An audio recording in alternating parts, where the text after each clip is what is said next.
La plénière, votre émission qui vous donne l'économie des activités parlementaires. Nous sommes au rendez-vous. Mesdames et messieurs, bienvenue à vous tous pour cette nouvelle production.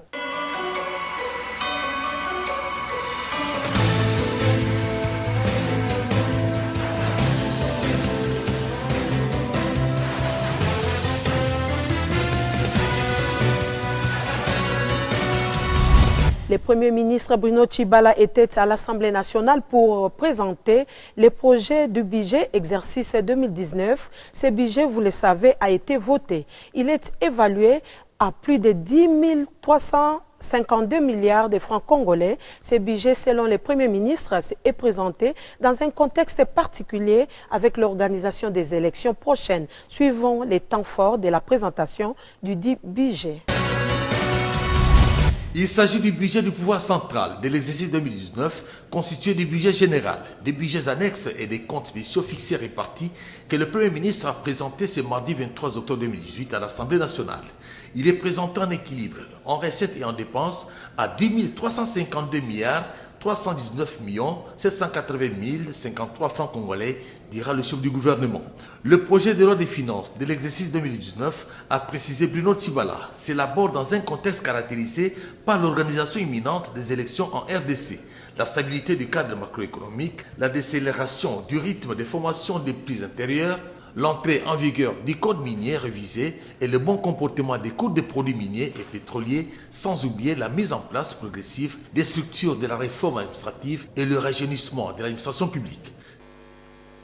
Au cours de mon intervention de ces jours, j'ai passé en revue la situation économique internationale et nationale en 2018, ainsi que les perspectives pour 2019, avant de décliner les grandes lignes de l'exécution de la loi de finances 2018 au cours du premier semestre et les perspectives budgétaires à fin décembre. Abordant la présentation du projet de loi de finances proprement dit, j'ai d'abord décrit le contexte de son élaboration avant de circonscrire le cadre macroéconomique qui le sous-tend et de décliner la configuration de recettes et de dépenses projetées assorties des mesures d'accompagnement et des actions phares à mener. Les efforts du gouvernement devront donc se focaliser sur la mobilisation accrue de recettes en vue de financer les politiques et actions ainsi déclinées. Voilà en substance, honorable président, honorables députés nationaux, l'économie du projet de loi de finances 2019 soumis à l'examen et à l'adoption de votre auguste assemblée. Je vous remercie. Ce qui a donné lieu à un débat général sous la conduite de l'honorable Beminago. Si pour quelques députés nationaux qui ont pris la parole, le projet du budget présenté est réaliste, pour les autres, il est tout simplement modique. Au nombre des préoccupations exprimées, des questions de savoir comment le gouvernement attend canaliser le revenu des taxes face au coulage des recettes décriées. Comment s'y prend-il par rapport à la santé et à l'éducation? Comment participer à la promotion de la classe moyenne? Comment compte-t-il éradiquer les phénomènes sociaux qui naissent avec le banditisme? Mais la quote-part qui est réservée n'est pas vraiment très claire dans le budget que que le Premier ministre vient d'exposer. C'est pourquoi je voulais demander vraiment la quote-part des élections locales à partir de 2019. Où est-ce qu'on peut en trouver? Et je voulais aussi poser une petite question sur la rétrocession au niveau des provinces. Que le gouvernement nous dise quel est l'impact du code minier que nous avons laborieusement élaboré ici sur le budget actuel. Quand j'avais suivi le président de la République lors de la conférence minière à Kolwezi, j'étais dans mon lit, je suivais le président. Le président de la République a dit ceci. Exactement, si ma mémoire ne me trahit pas avec l'âge. Il dit, j'exige la mise en œuvre effective du code minier. Et je demande au gouvernement et aux membres du gouvernement de l'appliquer strictement et rigoureusement. Quels sont les efforts qu'il a fourni ou que son gouvernement a fourni dans ses budgets pour montrer que nous avons fait le choix de soutenir la catégorie majoritaire de notre population, à savoir les jeunes Congolais. Honorable Président, je suis sûr que vous connaissez l'état de l'éducation à Idiofa. Je ne suis pas très sûr que vous en êtes très heureux quand vous regardez comment, dans quelles conditions nos enfants étudient, combien nos enseignants sont payés. Si vous faites un tour peut-être à Massimanimba, vous verrez que c'est la même chose. Si vous faites un tour au Lualaba, vous constaterez, Monsieur le Président, que la question de l'éducation n'est pas prise en charge comme cela se devait. Et voilà un exemple de débat général. Il a axé son intervention sur la place des jeunes dans ce budget, la place des PME, même si de manière incidentielle, il a évoqué Idiofa. Je voudrais que le chef du gouvernement, le Premier ministre, nous parle. Qu'est-ce qu'il pense pour la loi de programmation pour les forces armées et également un mot sur ce que j'ai soulevé en ce qui concerne l'amélioration des conditions de vie, surtout les barèmes concernant ceux qui n'ont pas droit à se syndiquer, les militaires et les policiers. J'ai dit, je vous remercie.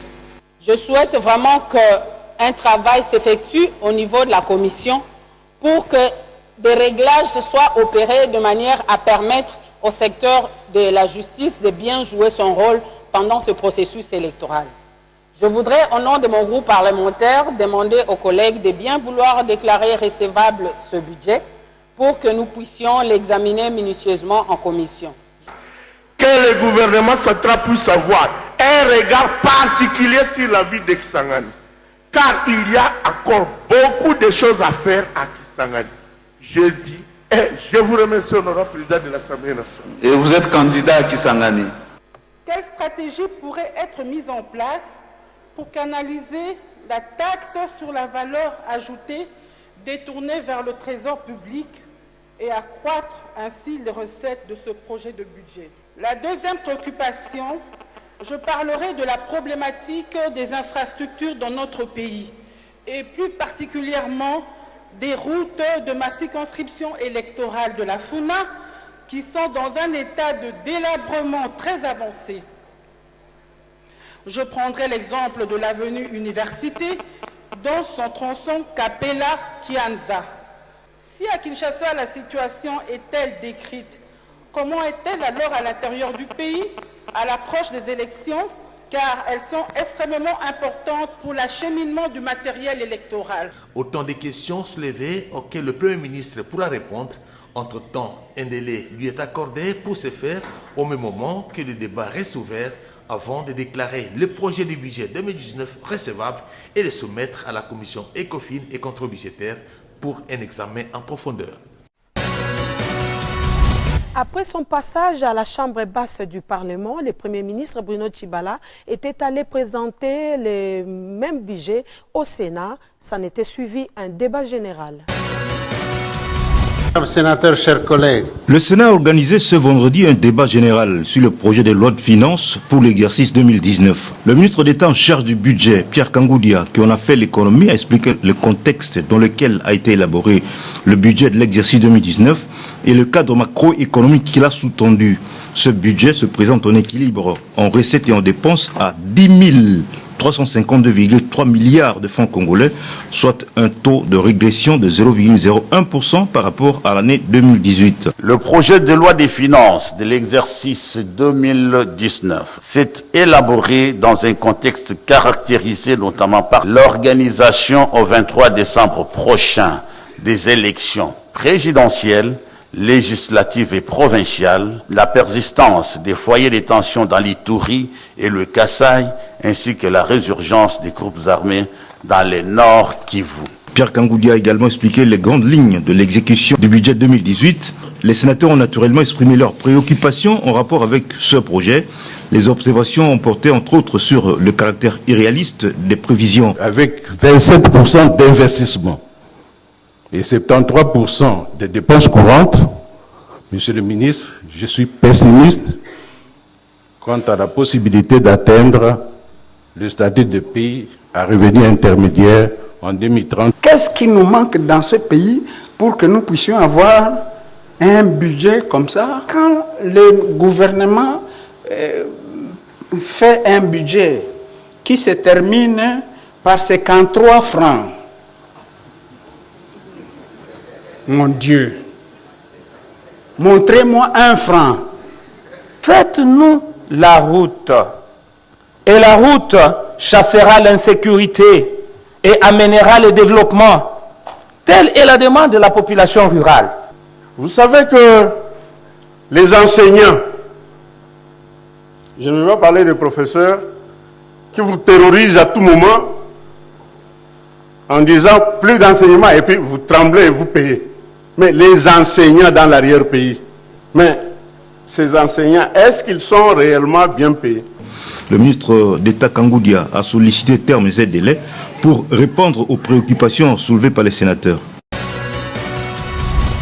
Après les observations, le projet de loi de finances pour l'exercice 2019 a été examiné minutieusement par la commission ECOFIN de l'Assemblée nationale, ce avant d'écouter la réponse du Premier ministre concernant les projets de loi du budget exercice 2019. La commission de l'Assemblée nationale, spécialisée dans le traitement des questions de nature économique et financière, a pris en charge l'examen minutieux du projet de loi des finances de l'exercice 2019. La séquence de la navette entre la salle de congrès et l'ECOFIN a suivi la clôture du débat général qui a été engagé il y a 48 heures sur cette matière indispensable à la réalisation du programme d'action du gouvernement central. Vu l'urgence, c'est-à-dire l'ECOFIN donc, doit prendre des dispositions pour disponibiliser ses conclusions dans un délai raisonnable. Le Premier ministre a livré sa réaction au faisceau des préoccupations que la présentation de l'économie générale du texte a suscité chez les députés nationaux le mardi 23 octobre 2018. Les réponses de Bruno Tshibala se sont structurées en 5 chapitres qui sont allés des interrogations d'ordre général aux recettes, aux dépenses, en passant par la décentralisation. Un autre temps fort de la plénière s'est décliné en la poursuite de l'examen article par article de la proposition de loi sur la création, l'organisation et le fonctionnement de l'Ordre national des architectes. La reddition des comptes, exercice 2017, il en était question dernièrement à l'Assemblée nationale où les députés nationaux ont écouté à cet effet les rapports de la commission ECOFIN. Au sortir du travail minutieux, accompli à la lumière d'observations, suggestions et autres amendements, la commission chargée des questions économiques, financières et contre-budgétaires a soumis à l'appréciation de la plénière son rapport sur ses délibérations autour du projet de loi portant reddition de comptes de la loi des finances du pouvoir central de l'exercice 2017, mise sur pied le 23 juin 2017. Les conclusions contenues dans ces rapports ont emporté une approbation générale. On notera jamais assez que tout engagement sur les nouvelles perspectives budgétaires passe toujours et obligatoirement par la reddition de comptes de l'exercice précédent.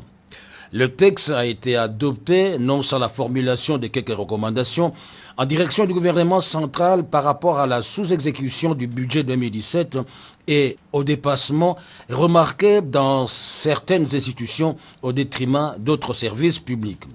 Le bureau de l'ECOFIN a dû garder la tribune de la salle de congrès du Palais du Peuple pour se livrer à une prestation au même contour, à la seule différence qu'il s'est agi cette fois-là de la loi des finances de l'exercice 2019, après avoir acquis sa recevabilité pas plus tard que le 25 octobre 2018.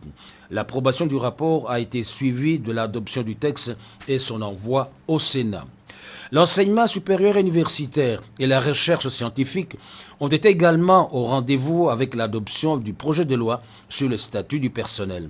Enfin, on a adopté le texte dont la vocation portait sur la création de l'Ordre national des ingénieurs. Les élections s'approchent. Voilà qui explique la visite de la délégation de l'ASADEC en séjour en République démocratique du Congo. Cette dernière a rencontré les bureaux du Sénat aussi de l'Assemblée nationale pour pouvoir éclairer sa lanterne sur cette question de la tenue des élections dans notre pays. Après avoir rencontré les différentes personnalités du pays, aussi les responsables de la CENI, les délégués de la SADC en séjour à Kinshasa ont rejoint les bureaux de l'Assemblée nationale ce jeudi 7 novembre 2018. Ils ont pour ce faire échangé avec les honorables Louonge Kabindangoy et Rémi Massamba, respectivement premier vice-président et deuxième vice-président de la Chambre basse du Parlement, autour de la tenue des prochaines élections.